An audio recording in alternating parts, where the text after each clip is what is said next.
Cross-country mountain bike racing is more exciting than it's been in decades, and unsurprisingly, the 2024 Paris Olympics were no exception.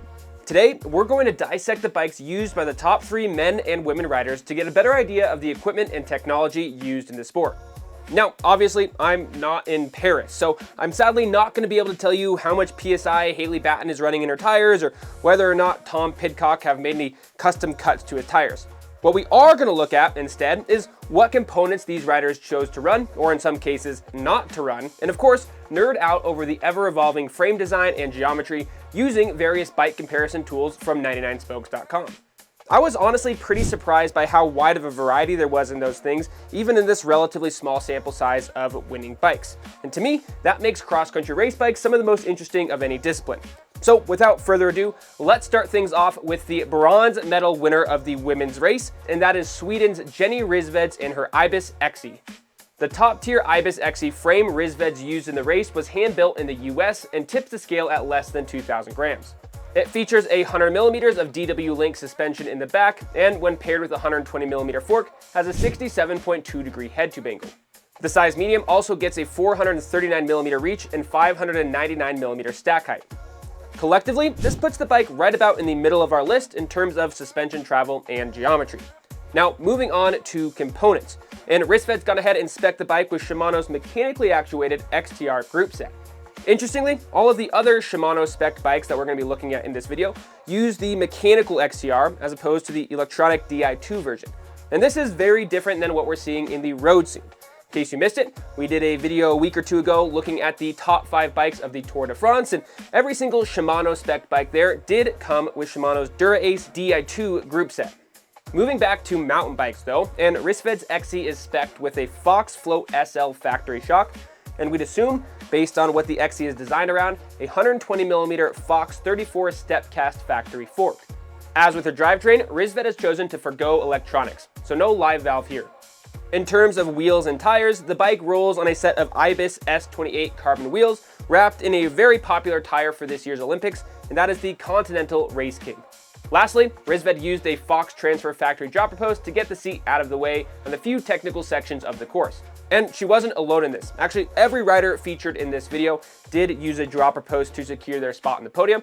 That's a relatively recent change in cross-country mountain bike racing. Now, moving on to the men's side of the spectrum, and the bronze medal winner here was Alan Hatherley, who was actually the country's first Olympic mountain bike medalist. Hatherley achieved this feat aboard a Cannondale Lab 71 Scalpel, which is the longest traveled bike on our list with 120mm of suspension front and rear. To help keep weight down, even with those longer travel numbers, the Scalpel uses Cannondale's Flex Pivot technology, which essentially replaces a pivot in the rear triangle with just some flexible carbon fiber. And it's a design that we're going to see on a lot of other bikes in today's video. Unsurprisingly, given the long travel, the geometry is a bit more on the aggressive end as well. The Scalpel has a 66.6 degree head tube angle and long 455mm reach on a size medium. These numbers really aren't all that different from what you'd expect to find on a modern trail bike, and surely that helped Hatherley pick up speed on some of the more technical features and jumps that were scattered throughout the course. Like Rissved's bike we talked about earlier, Hatherley's also comes with a mechanical XTR drivetrain and a Fox Float SL factory shock. Things start to get a little bit different though when we look at the front of the bike, where you'll find a 120mm Cannondale Lefty Ocho carbon fork. This unique design places both the damper and air spring on the same side of the fork, allowing the right leg to be removed entirely. And while you might think that this would greatly reduce weight, the Lefty Ocho actually weighs about the same as comparable products from Fox, RockShox, SR Suntour, and other high-end manufacturers of XC suspension. The rest of the components on Hatherley's bike are mostly taken care of by Raceface. It's got a set of KFX bars, the KFX drop stem, and carbon wheels. Lastly, Hatherley's Scalpel gets a pair of Schwalbe tires, with the Racing Ralph up front and Thunderbird in the rear. Moving on to the silver medalist, which on the women's side was won by the United States' Haley Batten, and for the men, it was France's Victor Karatsky. Interestingly, it just so happens to be that both of these riders achieved their place on the podium using the same bike, and that is the Specialized S-Works Epic World Cup. This bike uses a unique suspension design that attempts to deliver the advantages of both a hardtail and a full suspension setup. This not only helps improve climbing and descending kinematics, but also helps keep weight down, and the S-Works frame has a claimed weight of just 1,765 grams. Despite having just 75 millimeters of rear wheel travel, the Epic World Cup actually has some of the most aggressive geometry on our list, and that's highlighted by a 65.5 degree head tube angle, which is the slackest of all the bikes on the podium.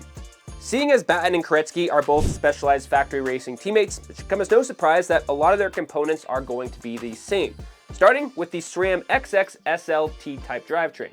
They also both get RockShox Ultimate suspension, a Reverb Access dropper post, Roval Control SL wheels, and are running specialized Renegade Control tires. Once you zoom in a little bit closer though, there are some differences that start to appear. First of all, Koretsky has decided not to use the traditional Axis pod shifters and instead uses a set of SRAM blips. I can't imagine weight being the reason for this, so it must come down to the ergonomics. And I have to say, it makes for a mighty clean looking cockpit.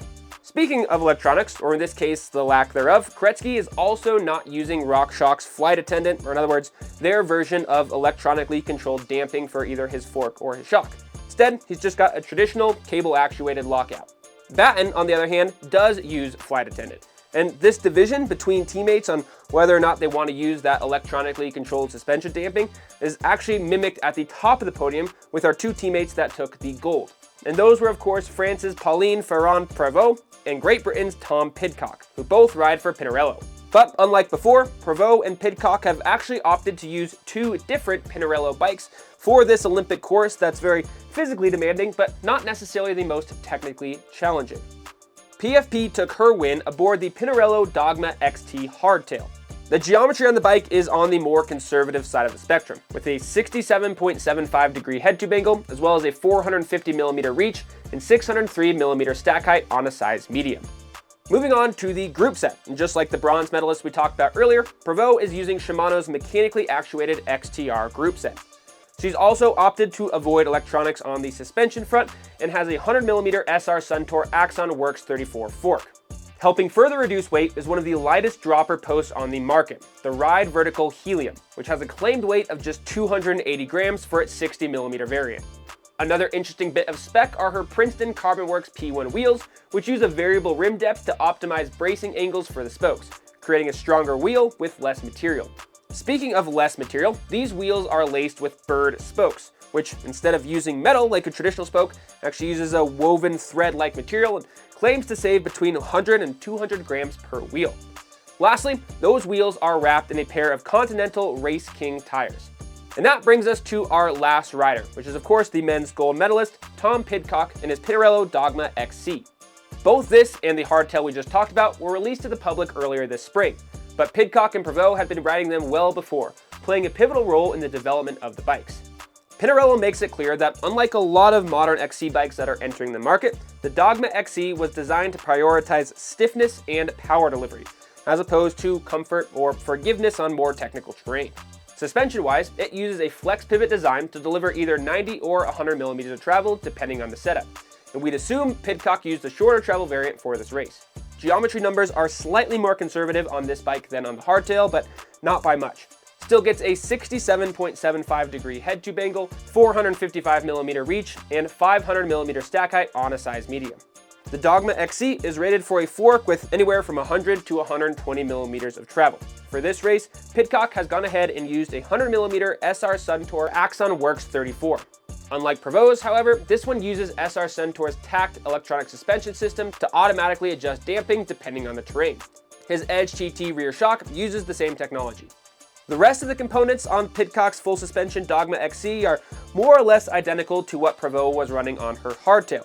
If you want to learn more about those, then you can skip back in the video 1 or 2 minutes. But highlights include a Shimano XTR drivetrain, Princeton Carbon Works P1 wheels, and a Ride Vertical Helium dropper post. Last but not least, Pidcock is yet another rider using one of the most popular and successful tires of the 2024 Olympics, and that is of course the Continental Race Kings. Now that we've taken a detailed look at each of the 6 bikes that found their way onto the podium during the 2024 Olympics, let's go ahead and zoom out a little bit, see if we can see any overarching trends. The first thing that comes to mind to me is that there's definitely still multiple successful strategies to winning in a World Cup or Olympic style cross-country race. I mean, just look at the fact that we had a hardtail on the podium all the way up to a 120mm suspension bike on the same course. Geometry was almost just as varied, with head tube angles fluctuating by over a degree and similarly large changes in reach, stack, and chainstay length. Another thing that differed between riders and their bikes was the use of electronics. In terms of drivetrain, there was a clean split down the middle between Shimano riders and their mechanical group sets and SRAM, who all use their access or wireless shifting technology. Now, it's generally accepted that Shimano is well on their way to releasing their own wireless drivetrains, but it's interesting to see their pro riders choosing to stay with mechanical, at least on the mountain side of the spectrum. Suspension was even more interesting, with riders on the same team who had presumably the same choice in equipment opting to either use or forego their brand's automatic damping controls. Clearly, there must still be some room for improvement here, at least on the cross-country side of the spectrum. One last trend that I found surprising, you might as well, was the near universal adoption of dropper seat posts, which have a pretty significant weight penalty as opposed to a rigid carbon post. Even still, every rider on the podium decided that the added weight was a worthwhile trade-off for improved handling, and with it, increased speed on the descents. If you have any more questions about these 6 bikes that were used by the medalists at the 2024 Olympic Games, then you can leave those down there in the comments. Another great way to learn about your favorite bikes is to go over to 99spokes.com, where you can compare thousands of your favorites side by side. In fact, that's what I use to make the video you're watching right now. And speaking of watching, if you're still watching, we'd really appreciate it if you take just a second to go ahead and like this video, as well as subscribe to 99spokes.com, where we upload a new cycling video every Friday. Lastly, before we get out of here, remember that bikes are for everyone. Have fun out there.